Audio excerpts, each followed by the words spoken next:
This episode of the Bookish Rumbles podcast contains sensitive material pertaining to PTSD, other depictions of mental health, car crash imagery, and generally just stuff that you may find a little difficult to read. So reminder to be careful for your own mental health's sake and to read and listen with discretion. Hello and welcome to the Bookish Rumbles podcast with me, Holly. And me, Becky. And today is the first episode of our season 2. Yes. That's what you wanted to use it for. Yeah. And basically, because this is our first episode back, it's going to be perfectly coincided, okay? If you're listening to this on release day, it is also the release day of... Yeah, my book called Heartbeats on Air, which is crazy. I can't believe it'll be finally out. And it's finally out, wherever it is. I can't believe it's finally out. And yes, it honestly, like, this whole episode, it's basically like a celebration of the release because I am going to be treating you like a guest for the day. You've relinquished your hosting responsibilities. Yes. So would you first, as is customary, I'm sorry, I can't, I'm in my like proper host interview mind, so my speech is a little but would you like to explain the brief synopsis, the blurb of your book for viewers? Okay, so Heartbeats on Air is about two teenagers that have to start a radio show for their coursework for their A-level music, because one of the main characters, Derek, wants to go to Cambridge, and to do that he needs to get a lot of marks, and unfortunately he goes to a college where you have to take a creative subject. Now, the reason why I went to this college is in the book. I don't want to kind of spoil it because there's reasons. Go read it. I will spoil it later on. Yeah, go read it and then come back. I will spoil it later on. But yeah, so to get his mark up, his music teacher suggests he host a radio show with Penny Jones, who's very aloof, and the two of them are very opposite from each other, and they've got to basically learn how to get on together. And if you want to read, so yeah, go ahead and go read it. And it's been strange, really, because we were doing this podcast, and then you decided, I'm pretty sure after we started, that you were going to self-publish. So your whole journey through... Well, I've been there for the whole journey, basically, of you deciding to publish and whatnot. But so have the viewers, the people who've been with us and supported us. How would you say... Because I want to give people an extra chance to go and buy the book before they listen to this, because this is going to be spoiler heavy. But, oh yeah, really spoiler, because there's a lot of themes that I feel like you're going to talk about. Yeah, and I think it's important to acknowledge that, you have been sharing your process. You've been basically coming to the decision that your artistic integrity and the story was more important to you than a big 5 publisher, for example. Yes. So, I mean, would you like to explain to people sort of, I guess, how it's feeling to actually see the book? Because I mean, at this point of we're filming, it's obviously not out because that would be insane, but I do have my proof copy. You do, yes. You've seen copies, you've got it in your hands, you can smell it, you can wave it about and be like, oh my god, I wrote this. How is that? That's the book. If you could hear that. I was getting excited the other day where I opened it. I think it was when I opened the Amazon, because it's got the not for resale on, which is horrible, by the way. Yeah. But it's kind of cool opening it and then seeing your book as an actual book, because I've gone for the matte cover because I feel like the matte cover feels really nice. Because I was thinking about gloss, but I'm like, the colours, because the book cover itself, the main colour is kind of like purple. So I was like, yeah. It was a pain to get it approved by Amazon, though. Yes. Shout out to Al, my book cover designer, for actually managing to get the cover working for me. You had a whole nightmare with that. That was... Oh yeah, that was fun. But what's interesting about the colours and stuff is that I've used a company called Book Vault as well. The Amazon KDP covers are a lot duller than the other ones. That's interesting. I think that's just the printing. However, the Amazon KDP feels a lot sturdier. It is. It's weird. I mean, I'm not... neither of us have worked in the book production side of publishing, so it's kind of weird. Like, I don't understand why that would be the case. But well, they've got different measuring and different how they would bind things, like book binding and stuff. Well, yeah, it feels crazy that I can see.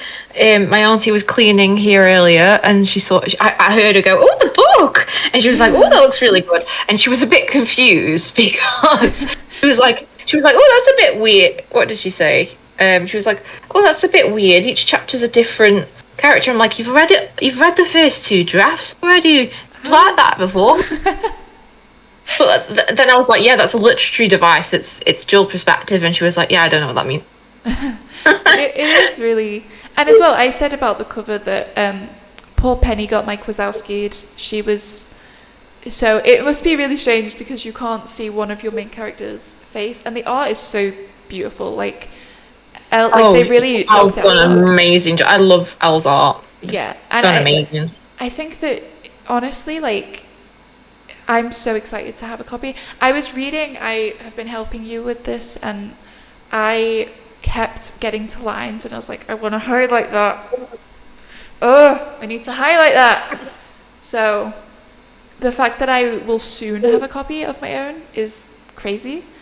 And speaking of copies, because I've ordered 5 special copies from Book Vault, where the pages are the same colour as the book cover, and obviously I've only ordered 5 because they're a bit expensive. Yeah, but they're special editions, very rare. Yes, I'm saving one for you. Oh, thank you. And I guess as well, it's worth mentioning that it'll be a bit late if you're seeing this, but you're doing a book launch. Yes, so I'm doing a book launch at Virtual Books. However, there may be another one happening in October, but I'm not sure yet. Oh, I haven't told you this. The bookshop hasn't opened yet. Yeah. She wants a copy, and I said I would use Ingram's Spot because I know some indie bookshops don't like KDP. Yeah. So I said I would use Ingram. So they want a proof copy just to see what the quality is like. If they say no, they say no. You kind of just got to take the wins. They're checking the quality. That says good stuff about the shop. Yeah, I did. That's what I said. Oh, I was interested in it. So I need to kind of double check Ingram later today because they have actually accepted it. I have no other issues. Ingram's accepted it, so I just need to make it for distribution, and it will be on Waterstones.com, not in the actual Waterstones. Waterstones.com. Yeah. I don't think I can get it in the actual Waterstones because I don't think Waterstones like indie books. But you can. Although I suppose it depends. Yeah, I think if it gets really big, they might. But I think they get really nervous about publishing indie books because it's like, oh, what if it doesn't sell? And for whatever reason, they really care about that. But I think any book's a risk, though. Yeah, I've definitely known some books that just didn't sell that were supposed to. So. Yeah, I think I know I'm going to get negative reviews, but I'm not going to look at them because I don't want to look at them. It's a part of the process. Why would I want to look? You're not supposed to, are you? Anyway, why would I want to look at? Especially on Goodreads, it's actually against their policy for authors to interact with reviews. So. Oh yeah, I'm not doing that. But I really don't want to read. If people hate it, that is absolutely fine by me. So yeah. But yeah, so you can buy it basically everywhere that you can get a book, because it is available. We'll link it below. Yeah, and I will say now, if you are able to do the future little mini book tour that you were kind of looking to do, everyone should go to her socials because she'll be talking about that. If I can, I need to email still. Yeah. Yeah, I found a bunch of indie bookshops basically in the UK. So yeah, I just need to. But it's exciting, and I guess now we should probably start talking about the actual book. Yes, The so if you contents. haven't read it, yes, so if you haven't read it, there are going to be spoilers ahead. Yes, and they're pretty big spoilers, which is, I suppose all spoilers are quite big spoilers, but basically, I want to ask you, and I've already asked you this, but, you know, for the audience at home, what was your inspiration for this book? So I think I've talked about this before, but I will just pretend that I haven't mentioned it. So basically, when I was in college, I did drama, and I remember, I think, was it the music teacher or someone, the drama teacher? I can't remember who it was. There was a dance teacher and a drama teacher, and I think it might have been the dance teacher or the drama teacher. I can't remember. It was like 10 years ago. No, 11 years ago. Jeez, I'm old.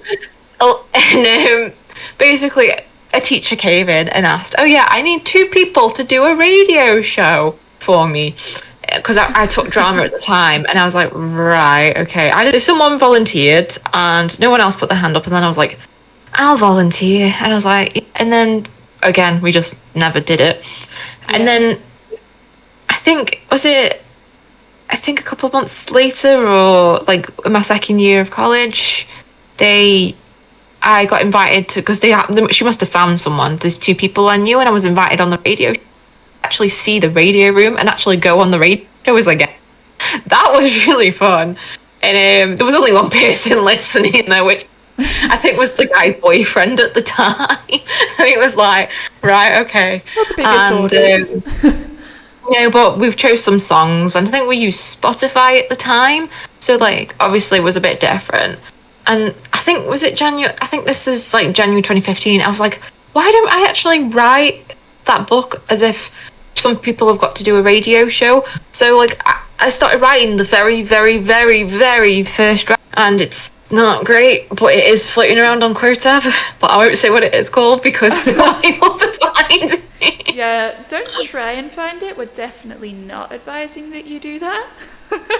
Yeah, because I can't remember. I think I can log into Quotev and take it off, but it kind of gives me a bit of creative license if I leave it there. If someone says, "Oh, you stole my idea," and I'm like, "No, it was on here before." So yeah, and then I just left it like that. I think I tell you what, I will look at it right now. I'll tell you how many chapters I wrote. Oh, I've got it here. Oh my god. Suspiciously fast. 1, 2, 3, 4, 5, 6, 7, 8, 9, 10, 11, 12, 13, 14, 15, 16, 17, 18, 19. I wrote 19 chapters of it. So that's less than half of what you've got now. Oh yeah. But that's the thing is we kind of we've been speaking about this privately or whatever, but there's a bit of drama about an indie author right now who has also been writing a story for a long time, about the same amount of time. And I think that it's interesting that like you very clearly have changed yours a lot for the better. Like even just in the past 3 months, reading this version that I just read, it honestly, like, it was so different in so many little ways that just really, like, and I think as one thing I will say is that I have gotten better, I think, not only as a writer, but as like a beta reader since I read yours last year, almost a year ago now. Oh wow, we knew each other that long. Wow, it's insane, that's crazy. right? So much stuff's happened. It doesn't feel like it's been a year. I It feels like literally we're not was like free. thinking about that before. It was crazy, but because it feels like it's been longer, but also less time at the same time. It's so bizarre. But I think that last year I didn't really know how to improve your story. Like I wasn't capable of making the kind of improvements that you've made, because I just, and it's been really interesting therefore to read it as somebody who liked the way that it was. And I can't remember the feedback I gave you specifically, but you Oh, have it's been a long time. changed a lot of stuff, and you've added a lot to it, and I think that what you've done in that time, it shows that this isn't something that you wrote 10 years ago and then you've decided to rewrite it and call it a day, basically. You've done rewrite after rewrite, you've gotten feedback, and you've gotten editor's help and stuff, and it's really interesting to see the change just from the drafts that I've read. Just those two. Because I'm looking at the original draft. So, last time I updated this original one was June the 16th, 2016. So I'm 18 years old. So I was literally working on it for, I'd say, just over a year, and then I never updated it again. I didn't touch it after that because I would have been in my first year of university then.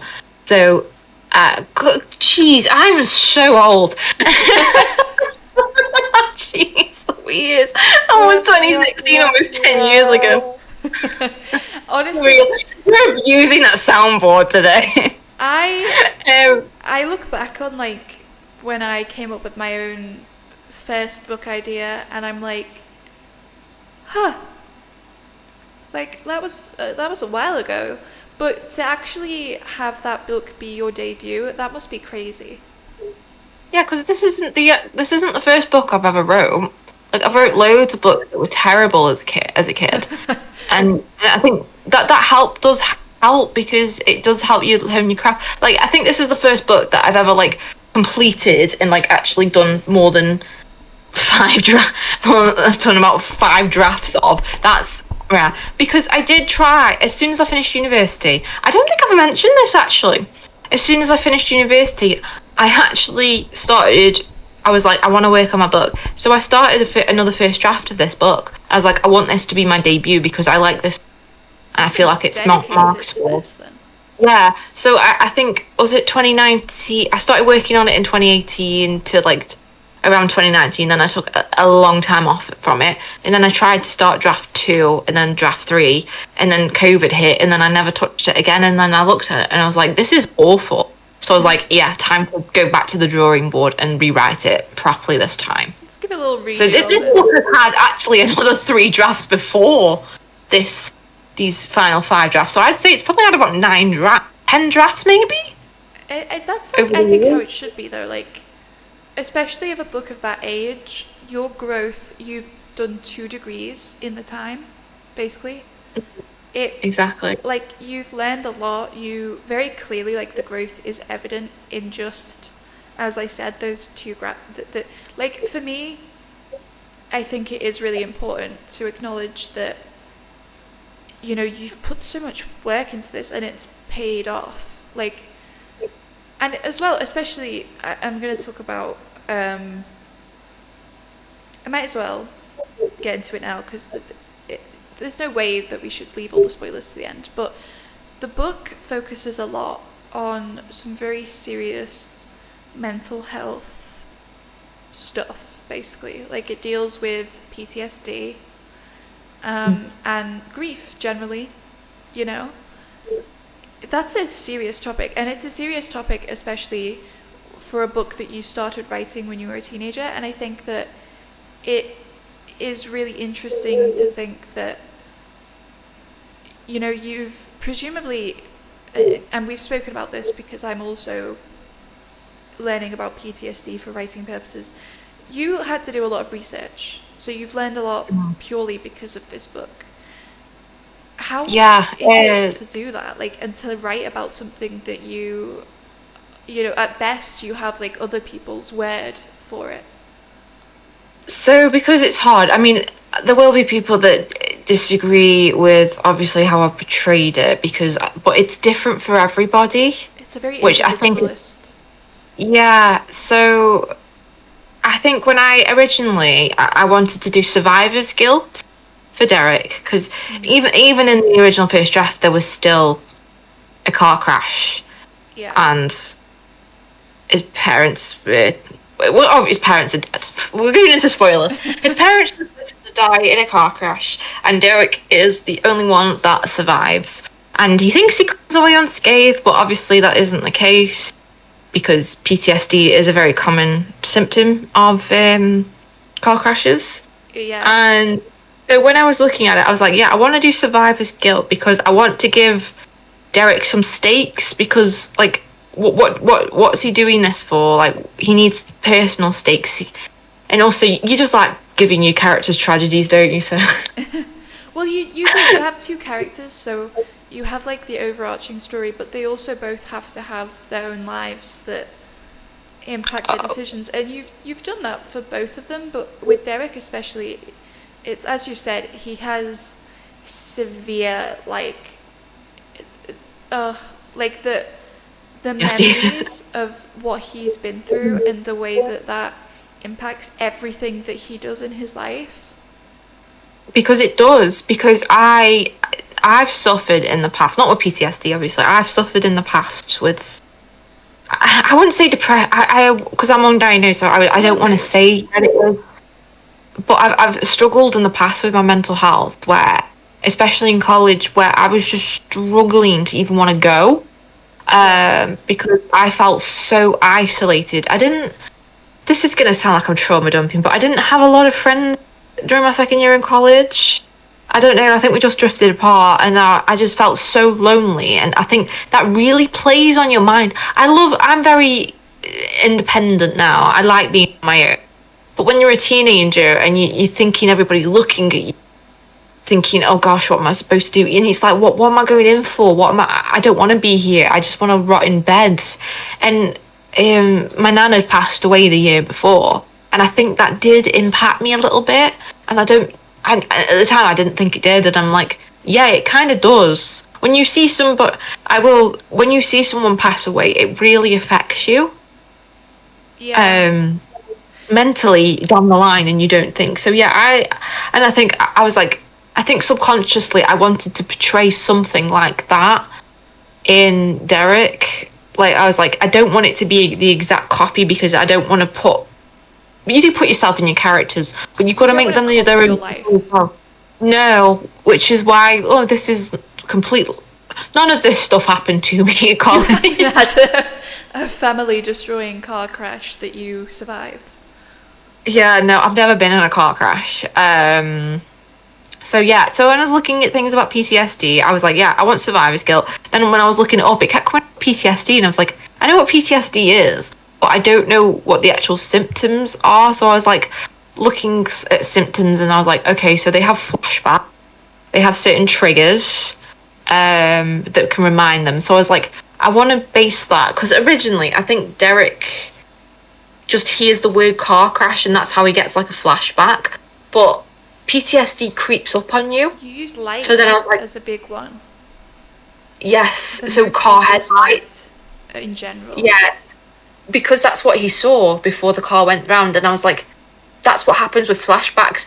Like, when I get flashbacks, not like car crashes, of just like certain things, it'll be like a smell or a certain word, or like I'll be like, oh yeah, I remember that. That's how flashbacks work.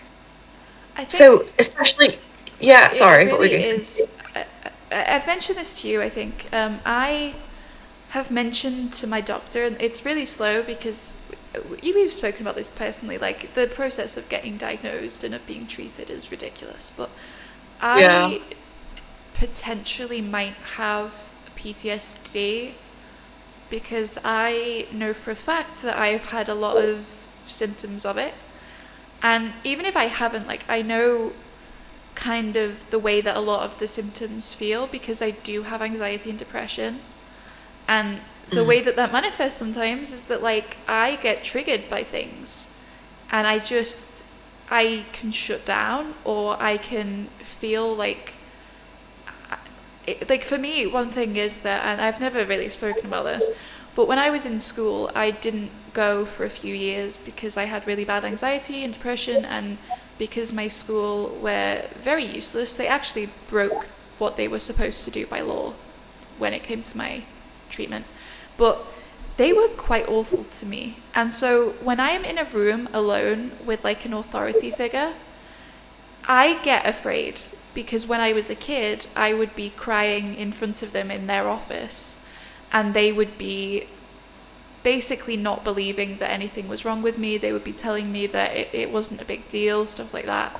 And so now I have this thing about, if I'm in a room with somebody and I'm alone and I don't have somebody to talk to me and to back me up when I'm giving my side on something, I can feel very panicked, and I can kind of shut down, and I can start to feel the same like helpless feeling that I did when I was a kid, you know? And so the concept to me of Derek, I would read some of the stuff that he would go through and I'd be like, that is so realistic. Even just like the fear of having people find out, like, as I said, I didn't go to school. I think it was like 5 years-ish that I was in and out of school, barely going. I hated the idea of people knowing that. Even though everyone in my class knew that I wasn't going, the idea of somebody that I didn't know, knowing that it felt like a failure. And it's so, it's irrational. And I know that it's irrational, because anyone who has a heart isn't going to think less of you for having mental health problems. Yeah. So, there was a reason I wanted to talk about it. He, obviously, the car crash happened when he was 7. Yeah. And obviously at the time that it got severe, so he started going to therapy. But do you remember the scene where it's because the policeman kept asking him to repeat what happened in vivid detail? It's really stuck with him. Yeah, that's kind of the thing, because if someone's asking you to repeat that constant thing that's happened, that you're gonna keep repeating and you keep seeing it, then your mind is gonna do that. It's actually it's a really good point, because for victims, this is a trigger warning, I guess, for sexual assault. Trigger warning for PTSD and car crash. We probably should have said that before we started talking about it. We'll overlay a warning at the start of the episode. But yeah, we'll put a content warning. Basically, it is a thing, like a known phenomenon with people who have been raped, that they often will withdraw their I don't know how they say it, their statements, their accusations or whatever with the police, because the way that they are dealt with by the police and the way that the procedure is for specifically that kind of event, it just is so much more traumatized. Some people have said that it is worse for them than the actual incident itself, because they are forced to repeat the details. They have to be tested in really invasive ways. There is whole stuff being done to reform the way that this stuff is done, because it is really awful, and especially for children. I did psychology at A-level, and the way that children are interviewed by the police is different, because specifically children are obviously much more susceptible. Children, they don't understand. I mean, adults don't understand. If you act something out, your brain doesn't necessarily know the difference between that and it being real. But with children, that is especially true. And so, for little baby Derek to be in, the sort of headspace where he's seen his dead family. It's not even he woke up and was told about it. He woke up and he saw them. That is so much worse than if he was just being asked to recall the before the accident. Which is why, a lot of the stuff, when Emma touches it, because Emma's quite, I know she's not really, what you'd expect, because you're really bouncy and stuff, but she's like his mum a little bit, her touch, He reminds him of his mother. Yeah, a little bit. And he does, and he can't think about his sister. He keeps seeing the images replaying, and that's why he doesn't want to think about it. And I suppose I will say I've a little bit dramatized. You kind of have to, because that's what it feels like in that moment for these people. I've got to just go off with what I've read from other people and what happens. I don't think it happens constantly to Derek, but it does at the same time, because he's ignoring it. Well, and you should never ignore them, because they do get worse. As the story progresses, it gets worse because he's repressing it rather than dealing with it. And again, a psychology thing, it is scientifically proven through studies that if you use coping mechanisms rather than actually addressing the problem, eventually you will be worse for it, because it's just not healthy. You have to Which is like address what's going on, but he doesn't. Yeah. until it actually affects his life. And it, like, honestly, again, as someone who's like been through not the same thing but like similar sort of feelings, it's so real. And it's especially like the thing that really got me is when he's talking about how he has like good memories of his family, but then when he thinks about those memories, he starts to remember the bad memories. And it's true. When something like bad happens to you and it's got to do with this thing, it doesn't matter how many good memories you have. Like, I personally, for me, something that was like really bad when I was a kid was swimming, because I loved swimming and I've always loved swimming. But the older that I've gotten, the more bad experiences I've had with it, the more I feel like going swimming has a bad vibe to it. And I'm like fighting against my mental health to make myself do it. And even if I enjoy it, like I have that kind of, it's a feeling that I can't even describe, because it's kind of like an absence of a feeling more than it's like something is just gone and I'm aware that it's gone. That's how it feels sometimes. And so hearing Derek talk about it, it's like, to me, again, I've not experienced this stuff. I am, like, I think the only person in my family who hasn't been involved in numerous car crashes. I will talk to you about that another time, because every single person in my family seems to get into car crashes that are never their fault all the time. It's insane. My mum has like permanent injuries from them. It's like terrible. But I don't know what it's like specifically. But I do know what it's kind of like. And again, as I said, I do think that I maybe have PTSD because I have a lot of the symptoms. And it felt to me very like a good portrayal of what it is like, of how irrational your behavior can be, but in a way that to you is like necessary. And it just, even down to like the fact that he won't get in cars, and when he's in cars he has to just shut down and pretend that he's not in a car. Exactly, because originally I think I had him like driving around, but I was like, but like if I had it, I was thinking if I had it, I wouldn't want to get into a car, and if I had to, I would have to close my eyes and pretend I would be fine, because there's never a scene where he gets into the car with his grandma. It's just mentioned, so that's quite rare. Like I even mentioned like he takes the bus because a bus does move differently. Like, yeah. I never mentioned this, but I don't think I mentioned it in this book. But part of my reason why he likes bus rides because he can get out quickly. Yeah. I'm the same.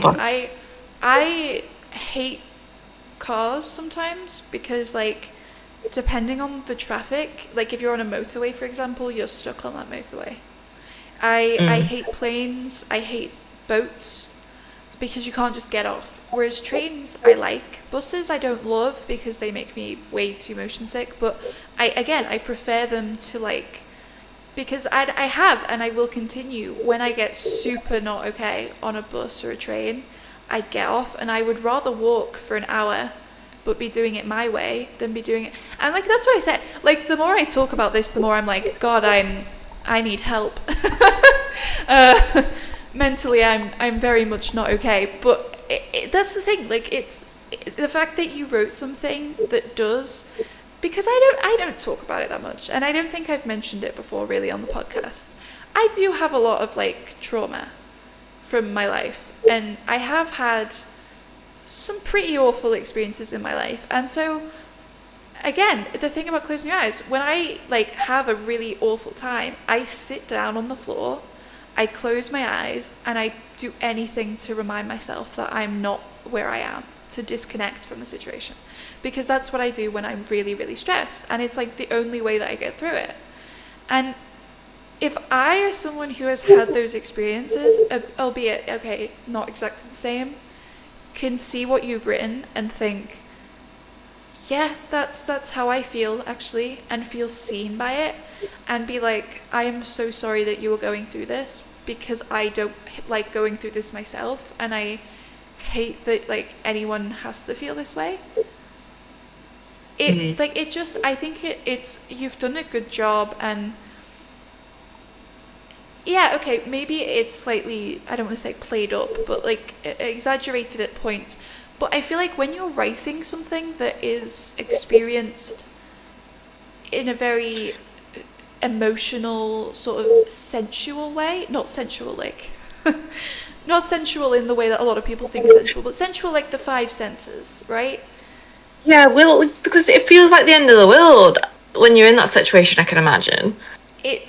But I felt derealization before, and it literally is like nothing. It's like being in a dream. It doesn't feel real. It's, I can imagine very easily that Derek, that sort of stuff happens, and it feels simultaneously exactly like it did when he was there, but also like he's kind of semi-aware of his real body and of what he's actually doing. And it must feel so bizarre. Like it, because as well, again, I've not had a flashback before, but I don't have visual memory. I've mentioned this before. I don't like daydream and see stuff in front of my eyes. When I've had like moments where I've been capable of being in like a very visual daydream, it has always been because it was a hallucination type thing brought on by my mental health being really bad. And coming out of it is so awful, because it literally is like, where am I? What is going on? And it basically, what I'm trying to say, very wordy, is that I have had trauma. I have had a lot of moments that have made me feel very awful, and Derek felt realistic to me in that regard. I'm gonna stop yapping about, because again, trauma dumpy. But yeah, I do think that you did a really good job with him, and I think it was refreshing to me that Penny was angry at him for not telling her. Because there are a lot of people who they would write that kind of scene, and they would have the person be like, oh, I'm so sorry, are you okay? Why didn't you tell me? I would have understood. But she is like, she herself has issues with trust, and with feeling like everyone's lying to her, where she can't trust them because no one like cares about her enough. And she's like, well, I told you, so why didn't you tell me? And it's so real that she got, because she's a human being. Of course she is, she's flawed. And it's a whole thing with her, that's her arc, is that she doesn't open up to people, and then when people make a single mistake, or what she perceives to be a mistake, she doesn't forgive them, she doesn't hear them out. And it's really interesting to see how she reacts to Derek, because we know Derek, we've been in his head, and I thought that was really interesting. Yeah, so Penny's arc originally, like, because obviously what's happened in the past with her mum stealing the money, that plot point has never changed. I was always like, Penny is really isolated, but I need a reason to why she's isolated. Yeah. Because there is always a reason for someone acting the way that they are. There is always a reason.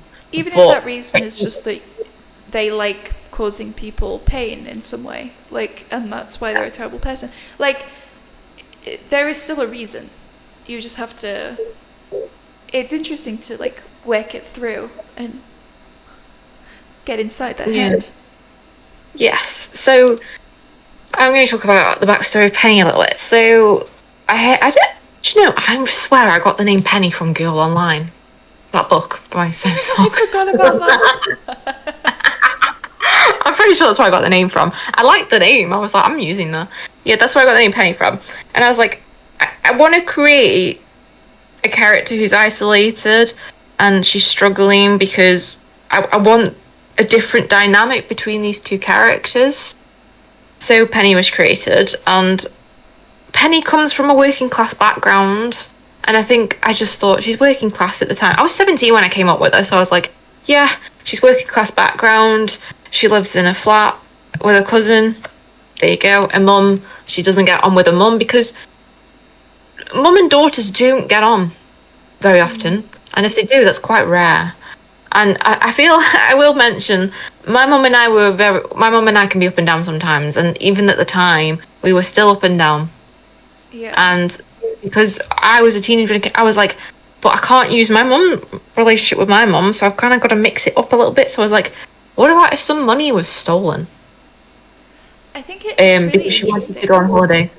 Like, one thing I'll say as well is you did really well with the way that she, like, clearly loves her mum and cares about her. And the references to, like, her way into, like, oh God, did I do that? Did I make my mum unhealthy? And I think it's really interesting that you don't treat her mum as a villain, even though she's the reason, technically, for Penny's, like, negativity in the life that she has. I know. I think I read a lot of books where the parents were always seen as... Oh, they're so villainous. It's like, yes, kids see that at the time, especially teenagers. But then, as I've gotten older, I'm like, they're people too. They were going through their own stuff at the same time. And yes, this is a young adult novel, but I wanted to portray that other side where it's like, hang on, that you've got to realise that these are people too, which is why the characters are like 16 to 17, because at that age, you're kind of coming into young adulthood. And you're like, hang on, my parents are actually people. They're not trying to kill my vibe. I think it's They're not especially trying true. to control me. Yeah. Because I know that you're older than me, but we are both of the same generation, and I think our generation, it's very, like, self-aware, not like self-aware, but in the sense that we understand that mental health is a thing. We understand that, you know, there are ways of dealing with things that are more healthy than the ways that, for example, our parents were raised to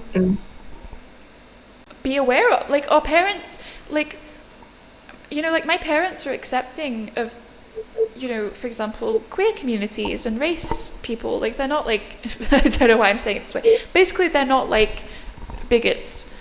But in their way, they still, like, they don't quite understand some of it because our generation was raised with it, whereas theirs, you know, my parents are from the 60s. It was still legal to use the N-word when they were born. Like, that's how old my parents are. And yours also, obviously, like, I think Both born in the 60s. So yes, they're both born in the 60s. So it's like, obviously, the ideas of mental health at that point were still very messed up. The sort of way in which, for example, trauma and family relationships and dynamics were, it makes sense that there's a disconnect between generations because each generation has learned different things when they've grown up from the world around them. And I think it's so interesting that you've, rather than leaning into that further and being like, well, the parents are the villains, you've made it so that, like, her mum is this 3D person who's doing her best, and sometimes her best isn't that good, but she loves her daughter. Yeah, because we're human. People make mistakes all the time. Your parents aren't perfect. I'm not perfect. You're not perfect. No one's perfect. What is even perfect? It doesn't exist. Nobody's perfect. I can't remember what that's from, and I'm probably going to regret saying that. It's fine.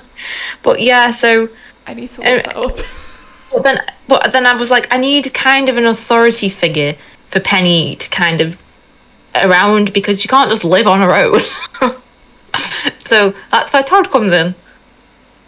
It's from The Good Place, so I'm gonna keep that reference. But also, I think that I really like the way that you did it, And I think that, obviously, yes, with discussions of mental health and whatnot, there are going to be people who don't understand Penny's side of everything.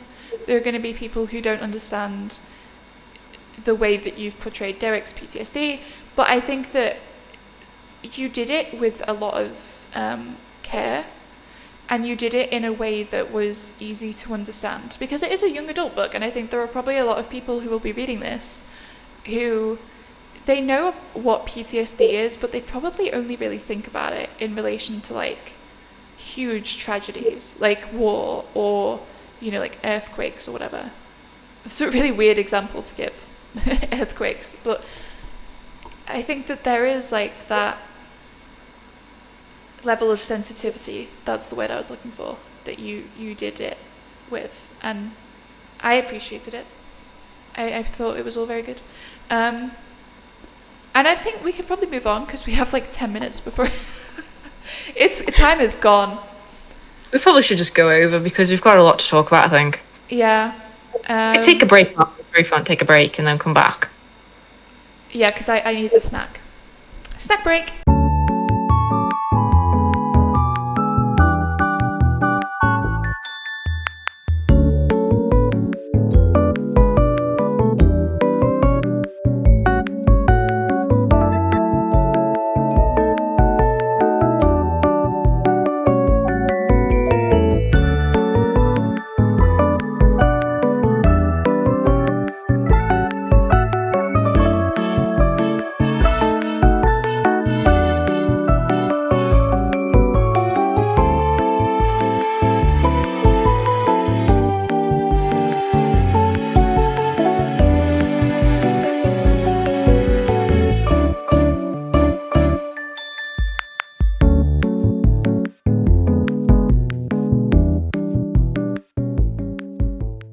Anyway, okay, we're back from our little break. I'm hoping that my brain will be a little bit stronger now that it's been fueled fed. and ready to go. Yeah. Or who knows how long. Honestly, I think we both needed a bit of a break because we are going over on purpose for this episode. So we spoke about the book, the themes, the heavy stuff. I want to talk, I guess, about the music on the show, because you use real songs from the radio show that they do. Yes. It must be kind of fun. I think it must be really weird to write a radio show into a book. And it is. Because you're having them have conversations, but you're having them have conversations. And I mean, it's the same with this. Like, you'll have noticed it just then. I talk very differently when the recording is like on, and I did air quotes there because it was on when I was talking normally. But I think there is that level of like code switching that happens when you know that people can hear you, and when you know that as they are in the radio show, it's being broadcast to anyone who wants to listen and put onto the internet permanently. So like it is very different when that sort of thing happens. And you've got two people who, Penny doesn't really talk much, but then Derek is the opposite. He has, you know, he's not the chattiest guy alive, but he's very normal and quite relaxed. And then when he's on the radio show, he kind of freezes up a little bit. And it's weird to, I guess, have those dynamics and to obviously make them realistic, which they are because you did it specifically like that. But to have to like think about that and then have them have conversations, and you don't want to write out the whole radio show. Like, no, and I feel like, because I was, like, when I was looking at like how I couldn't find any books really with a radio show when I was looking for comps and stuff when I was originally querying the book. Do you know what's so so I had to look at like podcast books, and there was one book, I think it was by Casey West, where they had a podcast, but they just talked the whole podcast, and I was like, that's a bit boring. yeah, I was like, I don't, because when you write a book, you're not, yes, the plot happens, but you're in it for the characters, really. That is where the focus is. Like, obviously, there's still a focus on the story. You've kind of got to balance both of them, which is why writing is hard. It's so hard. What People I'll don't realize say, how hard it is. like, that book that I read recently, When Devils Sing, that has a podcast in it, and it includes like a transcript of the first, like the opening of the podcast, basically. And I thought that was good because you don't see the whole thing. And I'm calling this, okay, so The Count of Monte Cristo, I'm reading that recently. And I say recently, I've been reading it all month. I'm still not done because I've had to put it on pause for other books, but it is a long book. And what I really appreciate is that it's a really long book, but the conversations, the characters will be like, it had been 2 hours. And then the conversation that they've had will have been like a page long. And then they've just like, and after 2 hours of talking, and I'm like, okay. And I've started to appreciate, you know what? Yeah.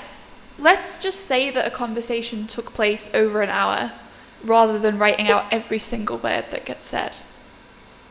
I appreciate that, actually. And I think that you do that where you write it, you don't say they went on to talk for like half an hour. So there's no like I just awkward... they talk about, yeah, they just talk. I think there's a mention where they talk about the other songs. Yeah. And it's like, yeah, talk about this song, this, da. But like, because you don't want to be reading, especially with people's attention spans. You kind of need to keep the ball moving, don't you? So it's like, you don't want to stop it to be like, let's have more of this little news show that they're doing. Yeah, so for example, there is a radio show. Is this when they come back after Christmas? So the radio show where they come back after Christmas and they're talking about ABBA.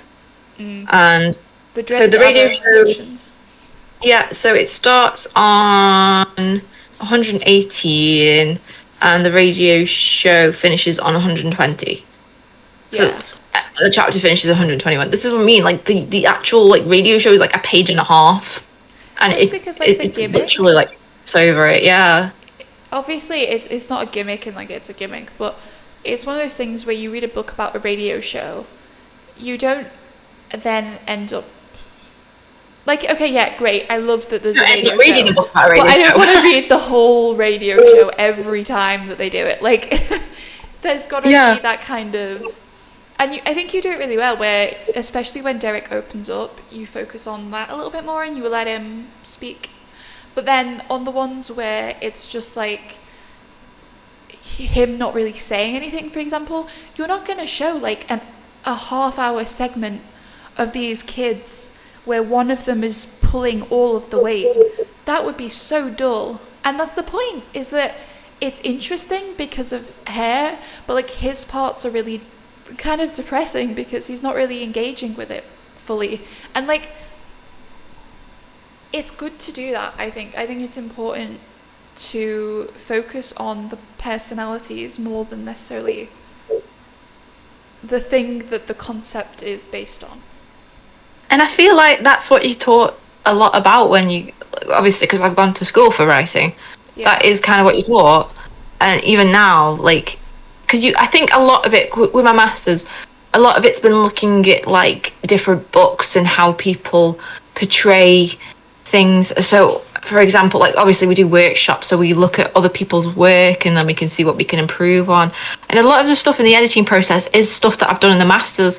For, like, when I had my line edits, it was literally like, oh, you could cut this word out here, you could cut this word out. It's like, that's like what I have in my workshops. So I'm like, because I never actually knew how line editing was done. It's because really bizarre, that is one thing that is not talked about. Have you seen? It's not talked about, is it? At all.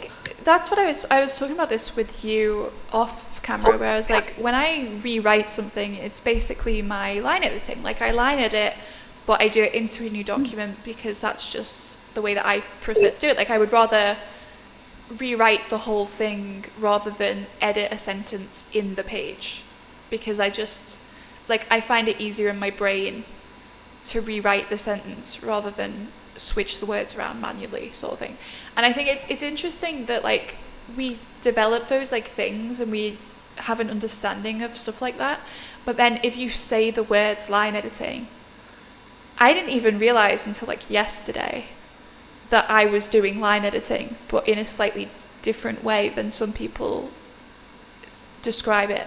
Because like it's a very under discussed part. Like I think copy edits get spoken about fairly often, and obviously like developmental, but I think line editing, I have seen so many videos where people have been like, and you have to edit your sentences, you have to go paragraph by paragraph, sentence by sentence sort of thing. But like, how? And now that I'm a little bit more experienced, I kind of know how. I can't even remember where this conversation started from. We were talking about oh my god, I don't remember. We were talking about line editing from both of us. Yeah, we were talking about line editing. Was I talking about the radio show and the way that you write different stuff. Oh yeah, because I went to school. Yes, because I went to school.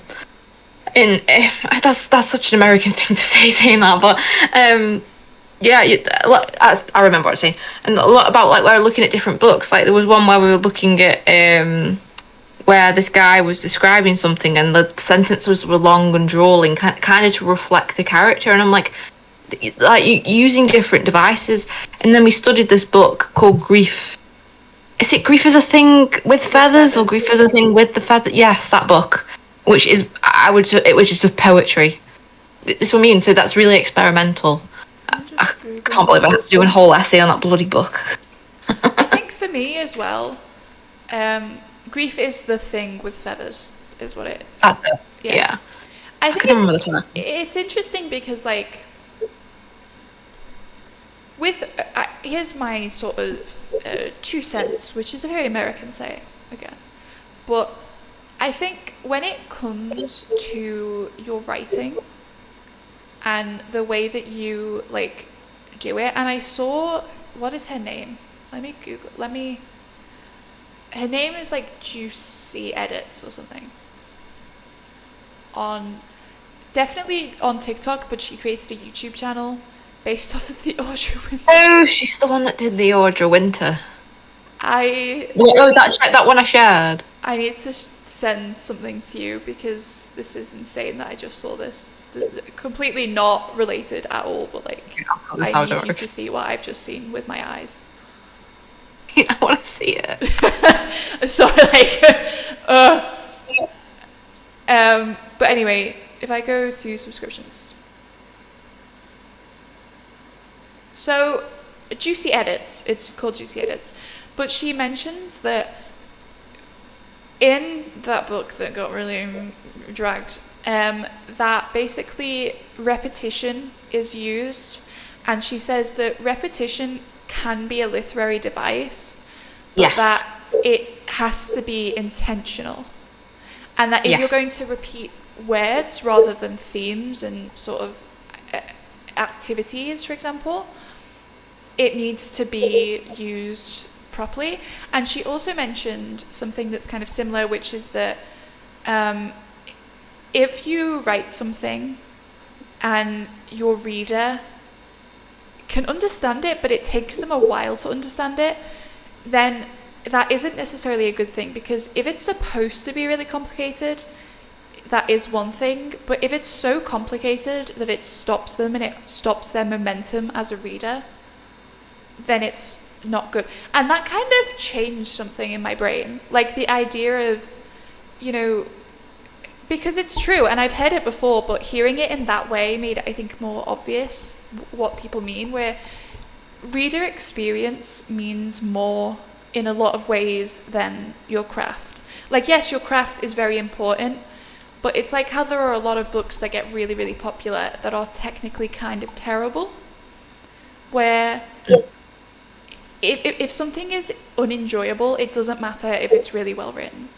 And if something is a sentence that's very complex, and it's supposed to be complex because it's the way that a character speaks or whatever, it doesn't make a difference if it makes your readers be like, ugh, and stop reading the book. You know what I mean? Like, the point of writing a book, yes, it should be for yourself and your creative vision and for your you'll love. But the second that you decide to publish something, it has to be done with the readers in mind, and it has to be written with that intention. And that sometimes means sacrificing what you think is good in order to make the actual story an experience worth having, basically.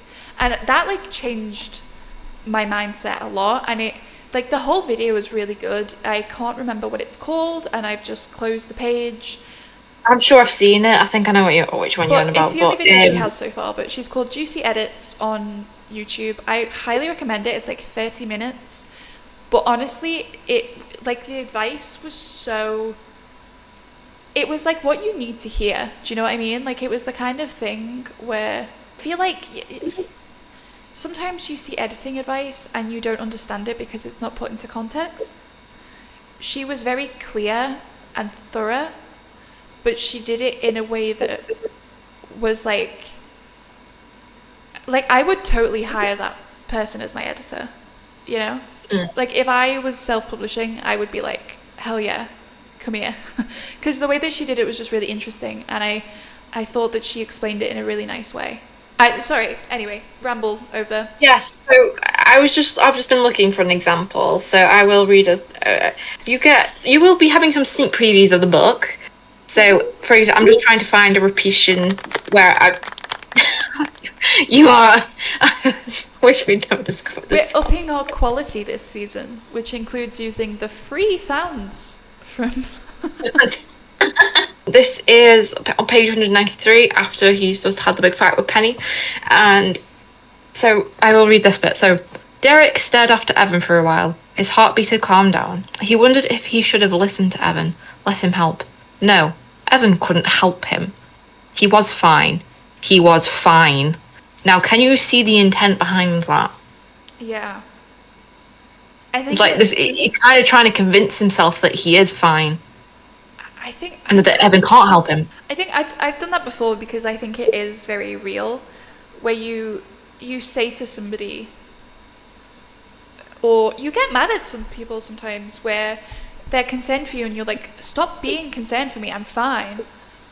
But you don't necessarily even say that to them sometimes. Like you just feel it where you're angry at them in your own head because deep down you know that you're not fine.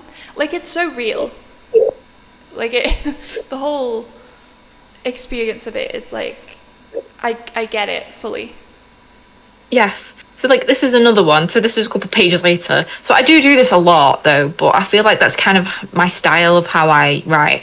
She was probably... So Derek's gone home to his grandma. So Derek knew that he'd hurt his grandma. She was probably reminded of all the times where he cried, all the times he'd begged her to take the images away. And she'd been helpless back then, just as she was helpless now. So there's kind of like this... it's emphasising the issue at hand. The continuance. But yeah, that is like the beginning. Yeah.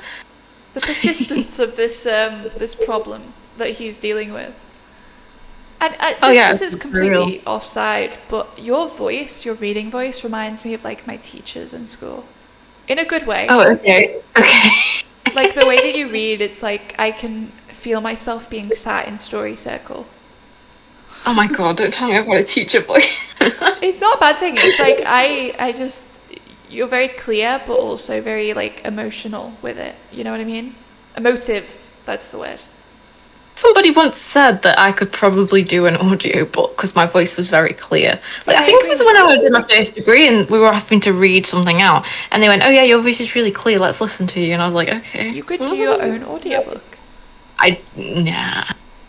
But I agree with that. I think, especially because they're both from the same perspective, which is Derek's, it makes sense that you would have him obviously speak the same.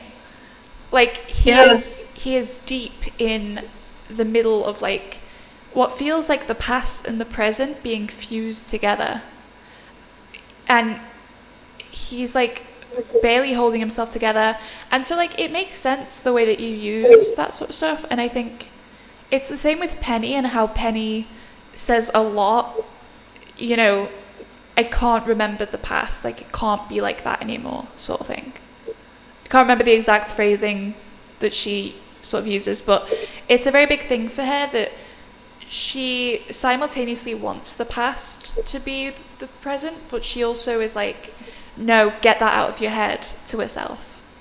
And it's this very like forceful, very clearly false sort of statement from herself, because she's desperate to just move on with her life. Do you want to know something? Right, Yeah. you just got it right. You never came to believe this, but you've got it. You pretty much got it. When I was doing drafts of it, when I was like writing my notes out, I was like, Penny's character is kind of like stuck in the present. I mean, looking to the future and the present, while Derek is kind of stuck in the past. So I was like, those are kind of like the themes of some of the book. You've See, hit you that, did that. on the head. I did that on purpose, and you've caught it. But that's the thing, like, I love it when people catch stuff that I mean. I just love stuff like that. But that's so that's thing, why I was like, oh my gosh, she got it. She got it. Got this in the book. Like, because I know that we've spoken about it. Obviously, we talk basically every day, and a lot of the time right now, especially, is about your book, because you're in the middle of like so much preparation for it, and the struggles that you've had with the cover. Like, it obviously makes sense that I perhaps, and as well, I've read it twice now, so there are people who will be listening to this because they've just bought your book, maybe even finished it, hopefully finished it. God, don't be getting spoiled, man. Yes. But I do think it's a good sign, even with the additional context, shall we say, that I have, that I am able to sort of see very clearly what you've done and why you've done it. And it's like exactly. I said, like you oh God, I was just gonna get stuck in a loop then. But it's like how with the social class stuff, you said that you always have felt like kind of in your work that class is like one of those things that's intrinsic to UK based stories. And I read your book, and I kind of picked up on the fact that Todd lived in a flat.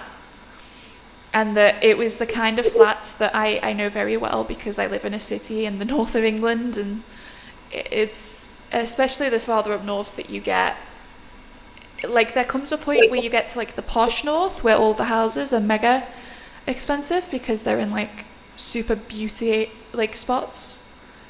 But the majority of cities, like, you pulled from your own personal experiences, and I, in my imagination, pulled from my own personal experiences of blocks of flats, of the idea of a man working,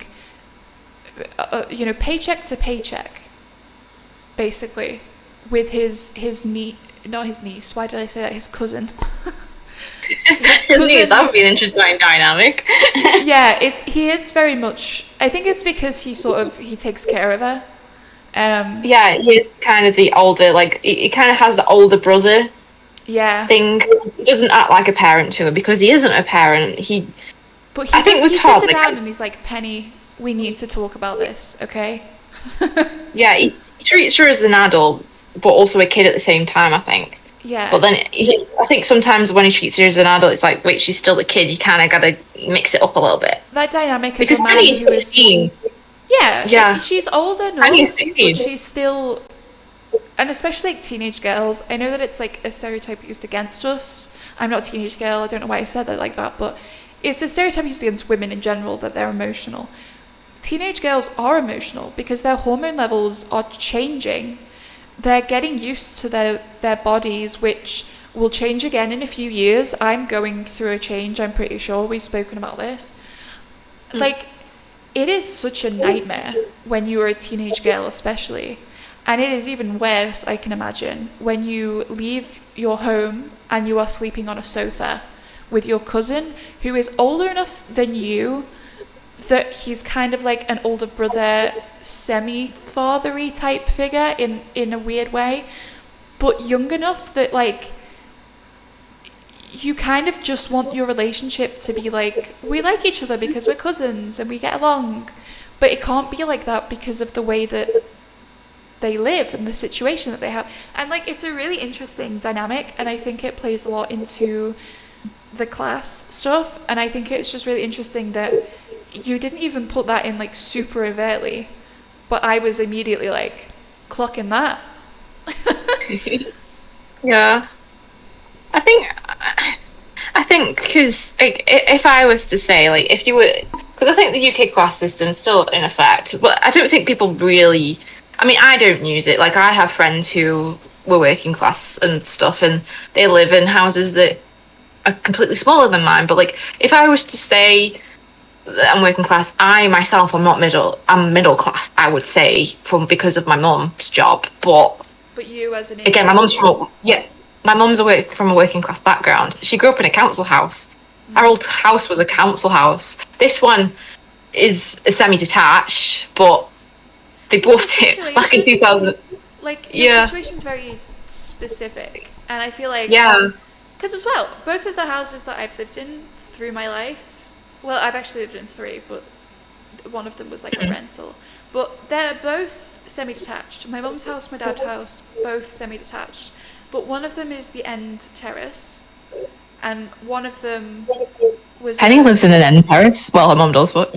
Yeah, one of them was a post-war build that my dad bought, like, before I was born, I think.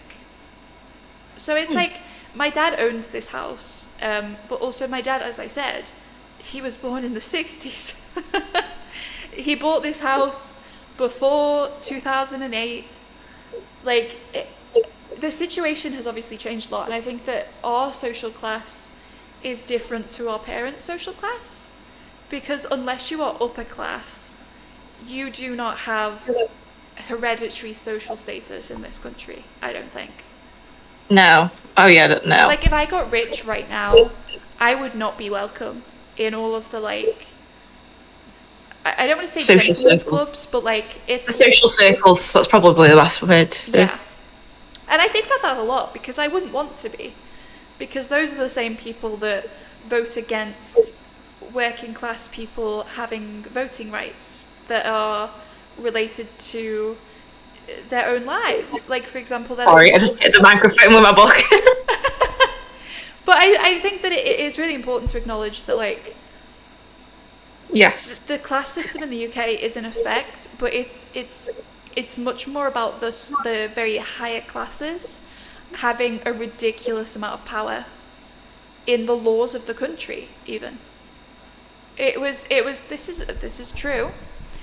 Loads of people wanted for renters to have more rights. And when I say more rights, I mean that they wanted renters to not be rejected from a place just because they had a pet who was not going to be, you know, a disgrace to this property. It wasn't going to dig up everything or whatever. Because property owners, they see the pets and they think no. It wanted to give them more rights when it came to their rent and the control of where they live. And the Tories were in power at the time and they rejected it, even though loads of people wanted it.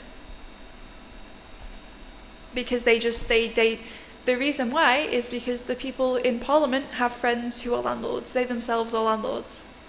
So you end up, that's the way that the class system works in the UK, is that it's very, very bad at the top if you're not there.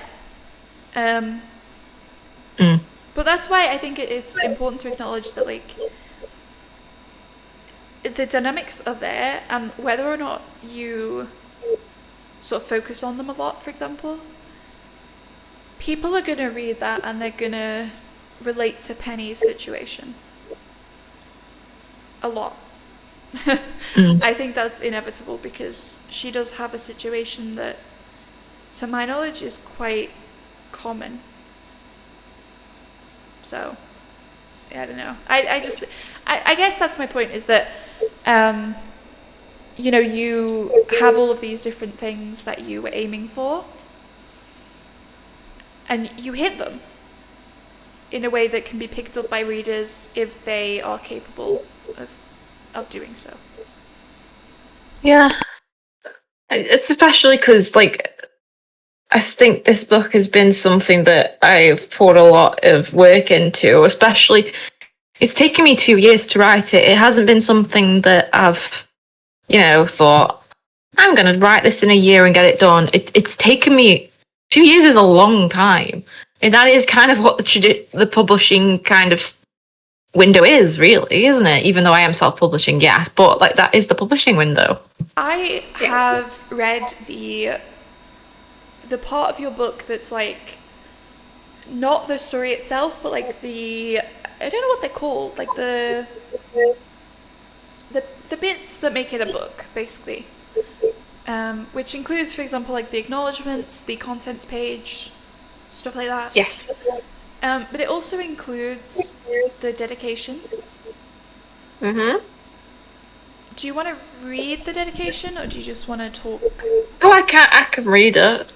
I mean, so my dedication is to Nan for all the stories you used to tell me. So, like, my nan passed away 11 years. Well, I've already mentioned about her passing away. So, obviously, my nan and I got on like a house on fire.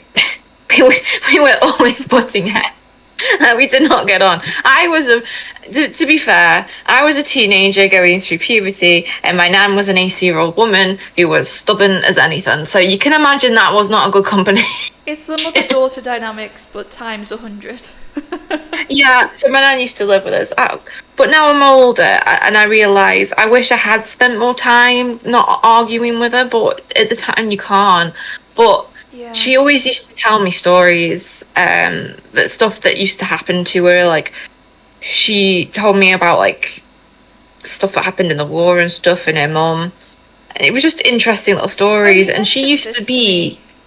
She used to like writing, and I think she was quite naturally gifted at it, but obviously this is during the 1940s. Yeah, a different time. And I think she inspired me a lot. I think even before I wanted to be an author, I used to write stories. I think there's always been something there, and I think you kind of have to... You have the willpower to do it. Yeah. But yeah, she does mean a lot to me.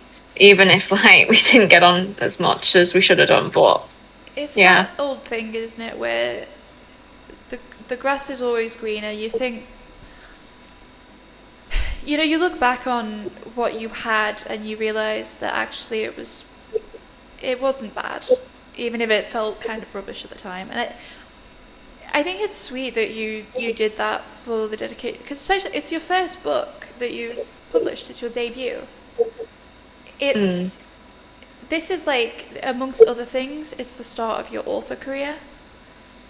Yeah. It's also, you know, you want to start your own publisher.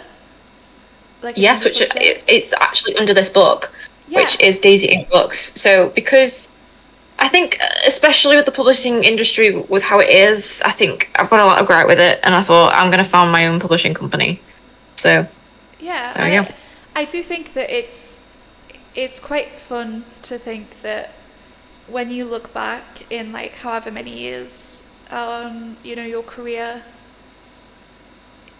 that's the first dedication that you ever wrote for a book. And it's like, it's sweet.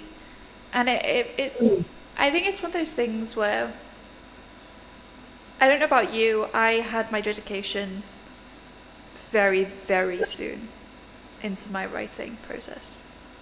Like, I knew with Formation Lab, I knew very, very quickly into the planning process what the dedication would be. I know what the dedication is going to be for my historical ones. So like, I think is one of those things where it's like the heart decides, right? More than the brain. Yes. Because she just meant a lot to me, and I think she knew that I wanted to be an author. She knew that, because she was always used to say, oh, I used to write loads of stories and get loads of awards in school, and I was like, yeah, that's where I think part of it is because she was like, out of my family, she's probably the only one that I take after in like terms of writing. Like, my mom's never sat down and wanted to write a book. Neither does my brother or my dad. So, you know, it's kind of... To be fair, my uncle, but he's not related to me by blood. So that doesn't count. This is like your connection to this talent that you've got, sort of thing. I wouldn't say talent, I'd say it's skill. I'm a bit on the fence with skill. I always say skill. I think, because I'm the same. I don't really have, well, I've got my uncle, but apart from like, I don't know anyone in my family who's like a novelist, I don't think. And it's I have kind of, I have a second cousin, but that's a second cousin.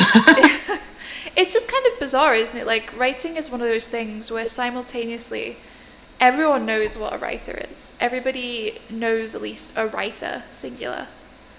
But at the same Yeah. time, it like it feels really weird to want to write stories unless you get encouragement from people that makes it feel possible.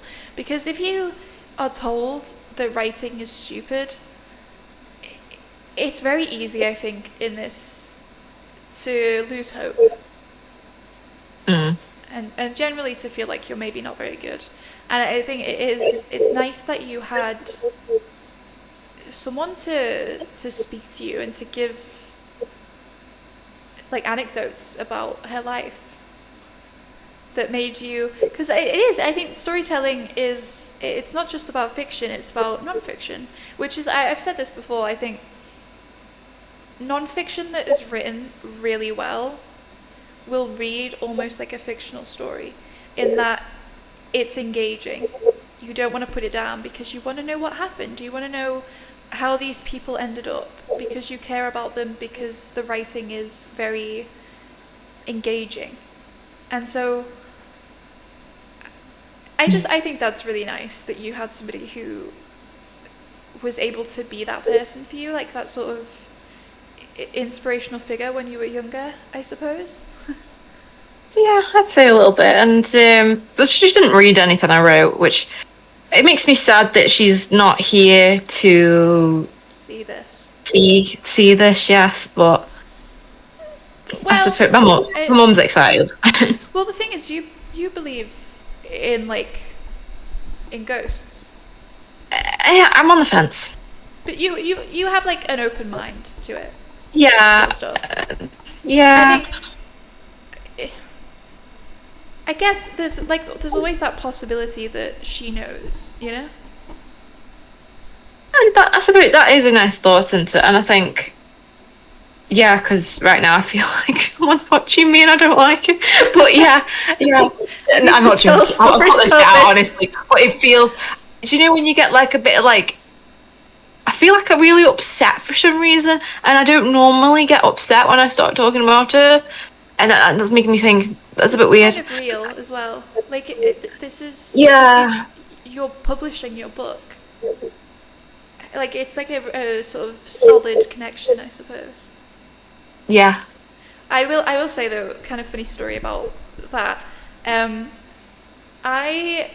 want to be buried because I want my body to go to the earth, because that's what I like. Have I mentioned this to you? I have a plan to have a crypt that's like a museum to me. Oh, that's pretty cool. And no, you haven't. So I want to be buried in like this crypt with a big open ceiling, and I want them to plant a tree over my body. And then I want like my favorite possessions to be in this crypt so that my family can come and they can remember what I loved. And because I want to basically, it's like the Egyptians and the Vikings, I want to be buried the way that I sort of lived, sort of thing.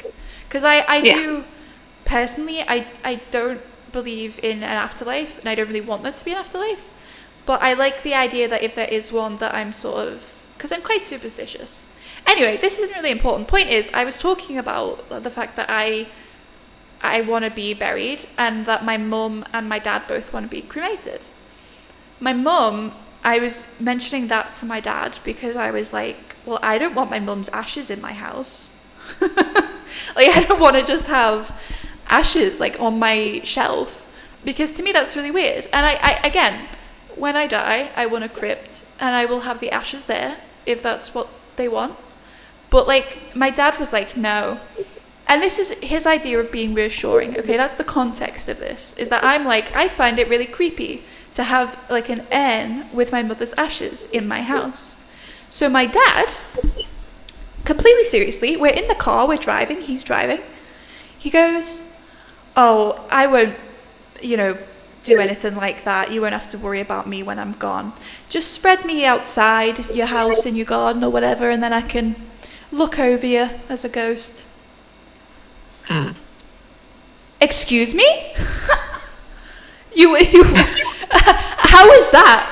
How is you haunting me for the entirety of my life less of a stress than you being on my mantelpiece?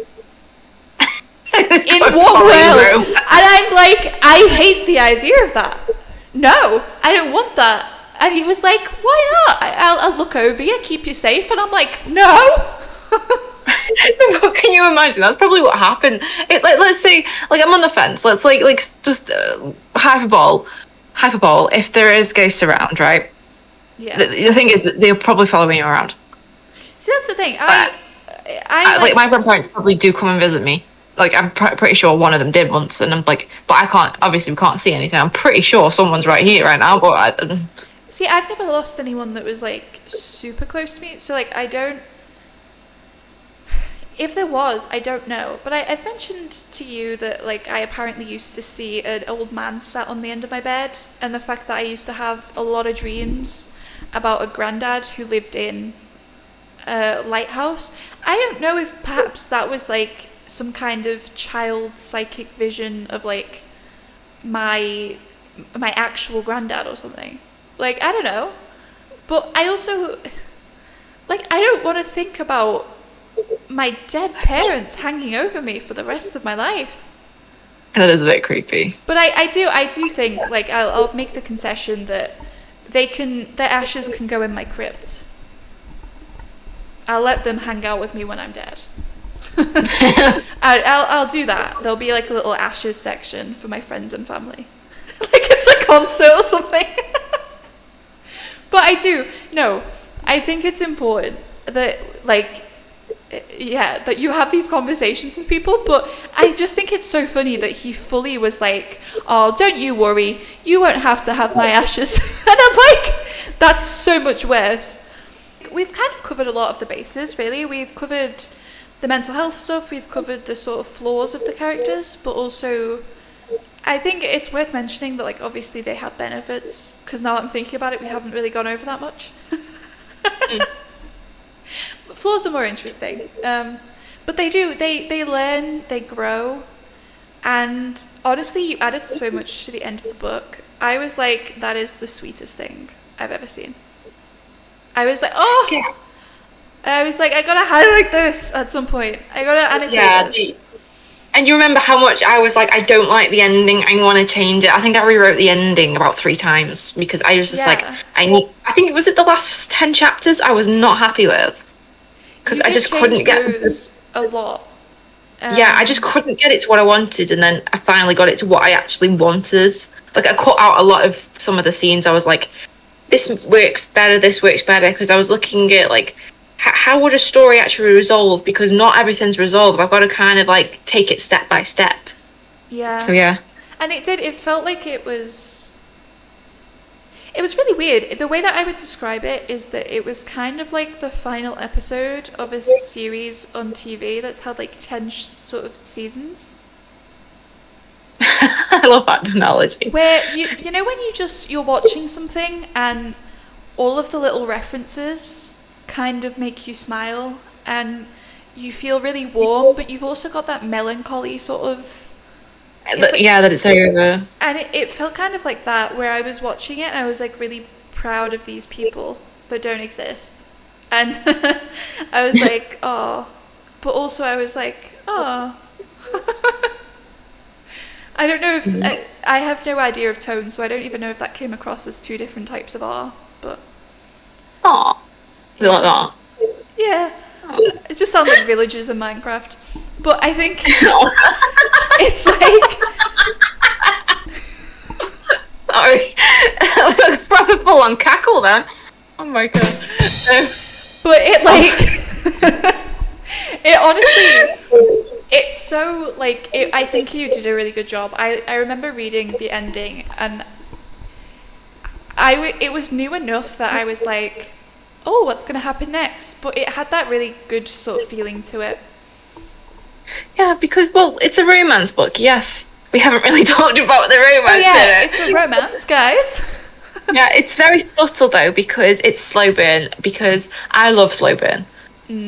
Like, I feel like romances, sometimes they can happen really spontaneous, but these are two very, very insecure characters. Also, they're 16, so you kind of got to have tension.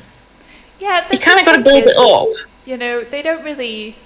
And it's Derek's first relationship. Girlfriend. But like, Yeah, it's like, of course, they're both going to be really anxious, you know? Like, he's known the same few people for the majority of his life. He's got trauma that he's been hiding from everyone because it makes him feel in a way that he doesn't appreciate. Not just in terms of like the actual trauma, but the idea of people knowing, like the shame, it's like he finally opens up to somebody, and he does it in a way that's even more nerve-wracking because it's his first relationship. And then you've got Penny, who on the other side of the sort of spectrum, she's lost a lot of people in her life who fell out with her specifically. And I think that's very different from what he went through, because what he went through was he was supported by people wholly, but he didn't support himself, whereas she is supported by like one person in her life.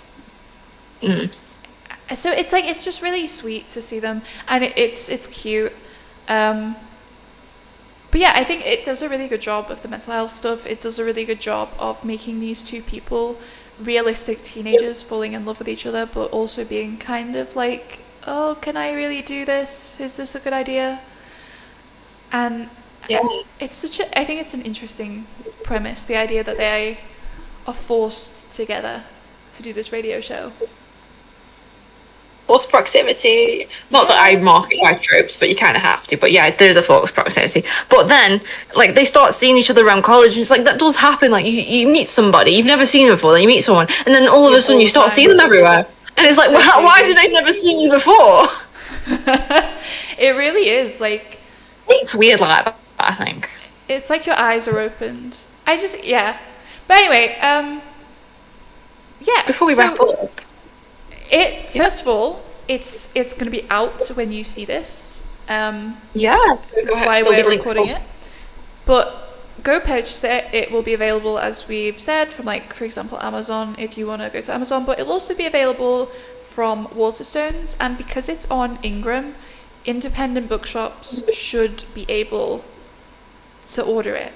Because I'm pretty sure, like, I've definitely, as someone who worked in a bookshop, that was something that was possible. So... if possible, support local bookshops as well as supporting indie authors. But just, you know, you can get digital copies, you can get physical. Yeah, and it has an exclusive short story that I'm not going to mention because I thought I would want to have a little thing in. So yeah, that will be available. I am not going to tell you what it's about because I feel like it's quite important to one of the characters, who I might be writing at some point a companion piece to. I will say... but it will be a novella. My response when I saw it was just the word violence. That's what it is. But it's very... I feel like I always wanted to write it, and I feel like, well, you get to look at what the past of these characters, because... Yeah. We only see really one flashback, and that's obviously Derek's car crash. Yeah. We don't see. It is one of those things where it's one of those short stories that I was like, you need to add that as bonus material. And you did! So go buy the book. It's available digital, like paperback, so you can do whatever you want with your needs. And I think just generally as well, like, follow which will you post it everywhere, because you are, as we said earlier, like I'll post in it. Well, I'll put my socials below. We always keep our socials below anyway, so and maybe go ahead and meet her if you can. But before we go, I think I was going to read the first page. Yes, I will mute myself. So yeah, this is the first page of Heartbeats on Air. The music room felt like a sauna. Derek needed to breathe. He closed his eyes. His best friend's words echoed in his mind. Focus on your breathing, mate. 1, 2, 3. Yeah, that's it. Derek's rapid heartbeat slowed down to normal. He tried to focus on the sound of the instruments, the keyboards that were being played at a high pitch, or the clunky sound of the garage band track someone was making. He took another breath, letting it soak through his lungs, and opened his eyes. Emma, his music teacher, had started to wrap up the lesson. Calling her Emma felt weird to him. Since he had been reception, it had always been Mr., or Miss. At college, teachers asked students to call them by their full names, said it was to create an sense of ease for the student-teacher relationship. There was a rustle of paper. He looked up, and the boy who sat at his table passed him a music sheet. Here, the boy said. Thanks, Derek replied, and took the sheet with both hands. He stared at it. The bars and lines had once been something like he knew like the back of his hand. It was only a jumble of memories now. He took the piece of paper and filed it away into his bag. He would look at it later. Around him, the students began to trickle out of the classroom, but he remained seated. And that is the first page of Heartbeats on. Like to keep reading the book. Mm-hmm. All you have to do is go and buy one. And again, you're supporting an indie author, the co-host of this podcast, who, I don't know, maybe if we get money from our books, we'll be able to afford a proper sound machine. just saying. But yeah, thank you. That's the dream. For that, I think that's probably the best place to end. Yes. Leave them thinking. Thank you for this special episode. It's been crazy. Ooh, and we obviously, it'll be next week. We're actually interviewing another author. We've got like a big lineup this season. Yeah, it's a lot of people, but we have an author whose book will be releasing like the week after this podcast. Yes. So and that'll be. So it's that is Ever Since New York by Colleen Conklin, who is another American. All of our guests have been American so far, which isn't a complaint. It's just like, technically you're our first non-American guest. Technically an Anna co-host. But anyway, it's all good. Yeah, I think we got a very exciting season coming up. It is, despite the sound effects being abysmal still, we are upping the production quality. So if you want to go support us financially, I'm so sorry. Financially, we're not getting paid for this, Holly. If you want to go and support us, you can go ahead and buy my book. Yeah. And or comment below or sharing on your socials. Yes, and we will be back in a week with another very fun interview. So thank you for letting me interview you. Like, it was terrible, I'm going to be honest. I'm a terrible interviewer, but it's fine. It was fun still. And the book, go read it. Go read it now. This is not a request, okay? This is a command. Oh God. Yeah. And thank you for watching, and we'll see you next week. Bye. Bye.